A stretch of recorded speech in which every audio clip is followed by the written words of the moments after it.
വയറിളക്കം, ഛർദി, നിർജ്ജലീകരണം എന്നിവയാണ് പ്രധാന ലക്ഷണങ്ങൾ. വിബ്രിയോ കോളറ എന്ന ഇനം ബാക്ടീരിയ വഴി ഉണ്ടാകുന്ന വയറിളക്ക രോഗമാണ് കോളറ. ശ്രദ്ധിച്ചില്ലെങ്കിൽ രോഗം പെട്ടെന്ന് പടരും. രോഗലക്ഷണങ്ങൾ മാറിയാലും രോഗിയിൽ നിന്ന് രോഗം പകരാനുള്ള സാധ്യതയുമുണ്ട്. സാധാരണയായി മലിനമായ വെള്ളവും ഭക്ഷണവും വഴിയാണ് കോളറ പടരുന്നത്.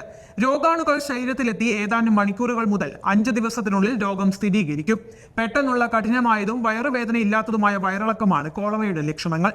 മിക്കപ്പോഴും ഛർദിയും ഉണ്ടായിരിക്കും. തുടർന്ന് നിർജ്ജലീകരണത്തിലേക്കും തളർന്ന് കുഴഞ്ഞ അവസ്ഥയിലേക്കും രോഗി പോകും.